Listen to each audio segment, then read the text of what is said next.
أعوذ بالله من الشيطان الرجيم بسم الله الرحمن الرحيم.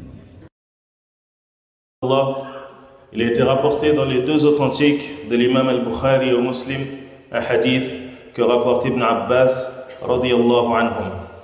D'après le prophète sallallahu alayhi wa sallam qui rapporte d'après son Seigneur, qui a dit, yani c'est un hadith qudsi. Certes Allah a écrit les bonnes et les mauvaises actions. Ensuite il a expliqué cela. Ainsi, quiconque songe à faire une bonne action mais ne l'accomplit pas, Allah la lui inscrit auprès de lui comme une bonne action complète. Et s'il y songe et l'accomplit, Allah la lui inscrit auprès de lui de 10 à 700 bonnes actions et bien plus encore. S'il songe à une mauvaise action mais ne la commet pas, Allah lui inscrit auprès de lui une bonne action complète. Et s'il y songe et l'accomplit, Allah lui inscrit une seule mauvaise action. Médite avec moi sur ce hadith. Le prophète sallallahu alayhi wa sallam, il nous rapporte un hadith qudsi. D'accord? C'est la parole d'Allah azza wa jal.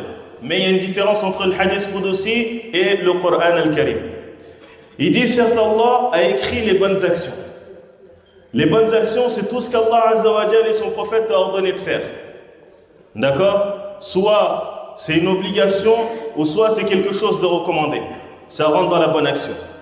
Allah a écrit les bonnes et les mauvaises actions. Les mauvaises actions sont toutes les actions qu'Allah Azza wa Jal t'a interdit et son prophète sallallahu alayhi wa sallam. D'accord? Ensuite, il a expliqué cela. Il a expliqué cela dans un premier temps aux anges qui écrivent les bonnes et les mauvaises actions. Comment comptabiliser ces bonnes et ces mauvaises actions. Et il a expliqué cela aussi à ses serviteurs. Ainsi donc, quiconque songe à faire une bonne action. Et ici, il voulait par le songe, les savants, ils ont divergé. Al-ham. Faqalu huwa hadithun nafs. Certains, ils ont dit, c'est ce que tu te dis au fond de toi, quand tu songes à faire quelque chose. D'autres, ils ont dit, huwa maylul qalbi min duni jazm.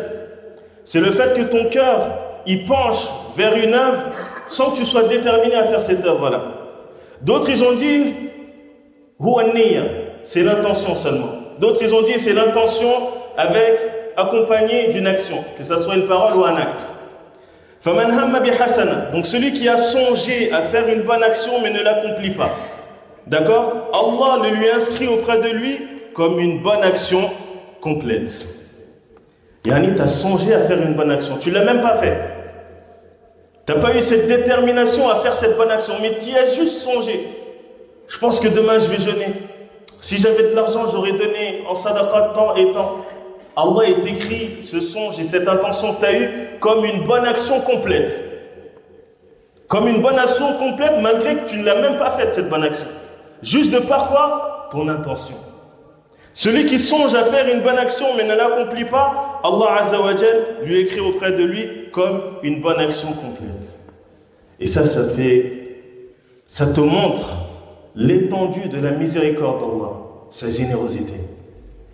Même lorsque tu as l'habitude de faire certaines œuvres, certaines adorations, et que tu voyages ou que tu tombes malade, on t'écrit la récompense de ces bonnes actions alors que tu ne les fais pas. Car tu as eu l'habitude de faire ces bonnes actions-là, mais ce qui t'a empêché de les faire, c'est le voyage ou la maladie. Donc Allah, il continue à t'écrire ces bonnes actions comme si tu les faisais. Tu avais l'habitude avant d'être malade de faire beaucoup qiyam al-layl, de faire des œuvres et de faire des œuvres. Tu es tombé malade, tu as eu une maladie, tu ne peux plus faire ces actions. Allah il continue à t'écrire ces bonnes actions comme si tu les faisais. Tu avais l'habitude de jeûner par exemple, mais tu as voyagé. Donc tu n'as pas pu jeûner, ou tu n'as pas jeûné volontairement à cause du voyage. Allah il continue à te marquer les œuvres que tu avais l'habitude de faire. Pourquoi? Parce que c'est le voyage qui t'a empêché de le faire. Ou parce que c'est la maladie qui t'a empêché de le faire. La personne aussi, elle va pour aller dormir. Elle se dit, Inch'Allah, je vais me lever pour prier la nuit, pour faire qiyam al-layl. Elle s'est endormie, qaddar Allah, elle ne s'est pas réveillée pour se lever. Elle ne s'est pas réveillée pour prier. Jusqu'au matin, Allah Azza wa Jal lui écrit la récompense de ce qu'il avait intentionné, malgré qu'il ne s'est pas levé. Une sadaqa, sadaqatun min Allah. C'est une aumône qu'Allah donne à ses serviteurs. Ça te montre l'étendue de la miséricorde d'Allah, sa générosité. فَمَنْ هَمَّ بحسنة فلم يعملها كتبها الله له عنده حسنة كاملة. Et s'il songe et l'accomplit, yani il songe à faire la bonne action et l'accomplit, alors là, Allah Azza wa Jal lui inscrit auprès de lui de 10 à 700 bonnes actions, et bien plus encore. Allah Azza wa Jal, quand tu vas faire la bonne action, il va t'écrire au minimum 10 bonnes actions, pour une seule bonne action. Et il peut multiplier cette bonne action-là par 10 au minimum, ou par 700, voire même plus que 700. Ça te montre aussi l'étendue de la générosité d'Allah. كل عمل ابن آدم له إلا الصوم فإنه لي وأنا أجزي به.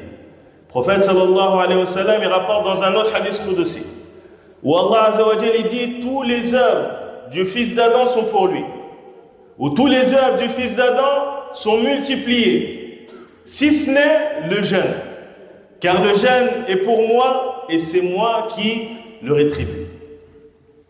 Pour te montrer que le jeûne, personne ne connaît la récompense du jeûne si ce n'est Allah subhanahu wa ta'ala. Même les anges, ils n'écrivent pas la récompense du jeûneur. Pourquoi? Parce qu'elle incombe à Allah Azza wa Jal. Seul lui sait comment il va rétribuer le jeûneur. Amma les autres actions, on connaît, comme on le voit ici dans ce hadith-là. Donc la personne qui a eu juste le songe, l'intention de faire la bonne action et qui ne l'a pas fait, on lui écrit une bonne action complète. La personne qui a songé à faire la bonne action et il l'a fait, on la récompense par 10 bonnes actions au minimum. Ça peut être multiplié par 700, voire plus que 700. Selon quoi? Le degré de sa sincérité. Selon le suivi qu'il a eu du prophète sallallahu alayhi wa sallam dans son action. Et ensuite il dit sallallahu alayhi wa sallam, s'il songe à faire une mauvaise action mais ne la commet pas. Là il songe à faire une mauvaise action, il songe à faire du haram. Il a eu l'intention de faire le haram mais il ne l'a pas fait. Allah lui inscrit auprès de lui comme une bonne action complète. Donc là, tu as 3 catégories ici. La personne, elle a songé à faire une mauvaise action et ensuite elle l'a délaissée. Soit elle va délaisser cette mauvaise action-là par peur d'Allah subhanahu wa ta'ala. Il a eu honte d'Allah et il s'est dit je ne peux pas faire ça alors qu'Allah il me voit. Je ne peux pas dire ça alors qu'Allah m'entend. Donc il a délaissé cette mauvaise action pour Allah. Là, Allah il lui écrit une bonne action complète. Mais s'il la délaisse, cette mauvaise action, il y a songé, ensuite, il l'a délaissé, il ne veut plus le faire. Là, ni on lui met des bonnes actions, ni on lui écrit des mauvaises actions. Mais si il a songé à faire cette mauvaise action, il est parti pour la faire et ensuite, il était dans l'incapacité de faire cette mauvaise action. Et bien là, on va lui écrire une mauvaise action. Par exemple, il est rentré dans une maison, ou bien il veut rentrer dans une maison pour aller cambrioler. Il essaie d'ouvrir la maison, il met son pied de biche, coup de marteau, il n'arrive pas à l'ouvrir. Ensuite il se dit, non vas-y, je délaisse, je ne vais plus le faire. Et il retourne.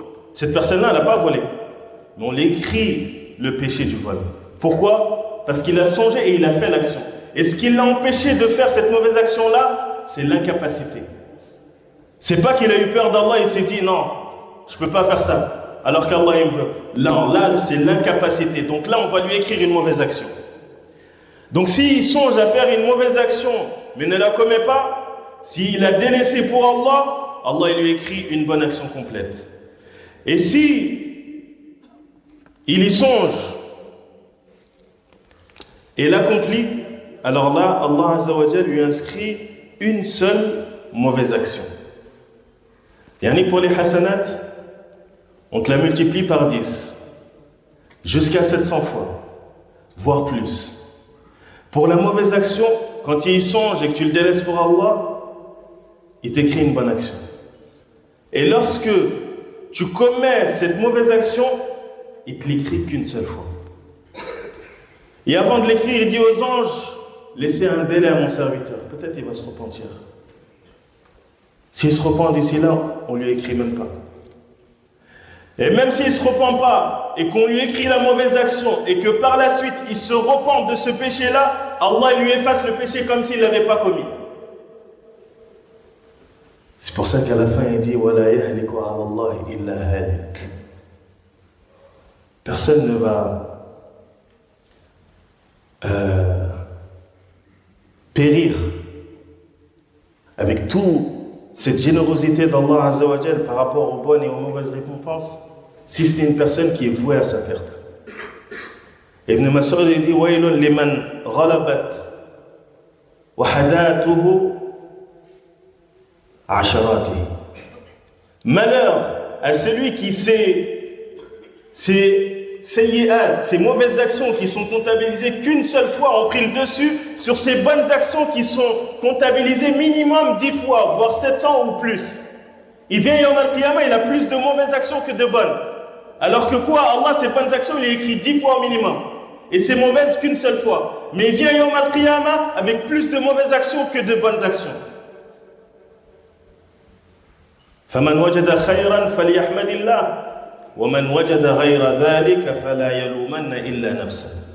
Celui qui vient Yawm al-Qiyamah et qui trouve dans sa balance plein de bonnes actions, qu'il remercie Allah.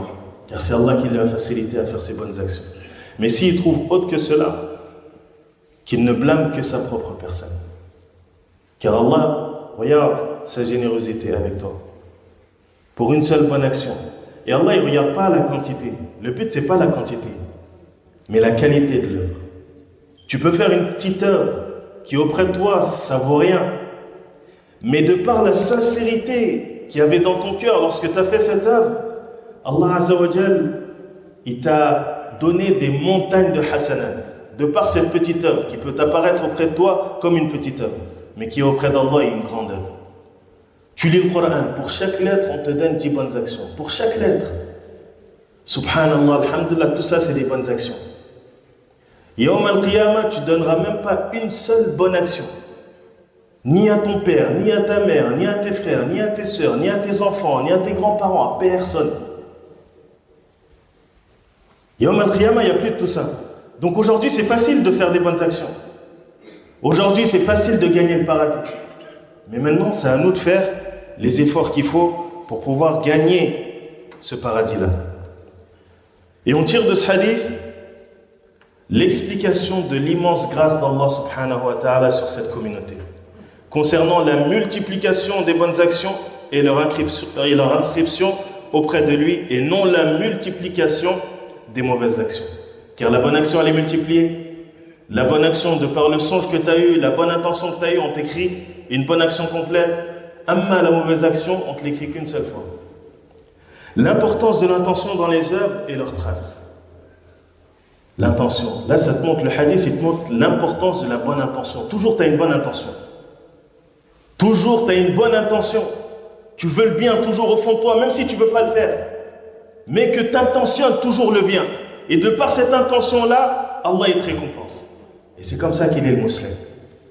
On tire aussi la grâce d'Allah subhanahu wa ta'ala, sa douce bonté et sa bienfaisance envers quiconque songe à accomplir une bonne action, mais ne l'accomplit pas. Allah Azza wa Jal lui écrit alors une bonne action.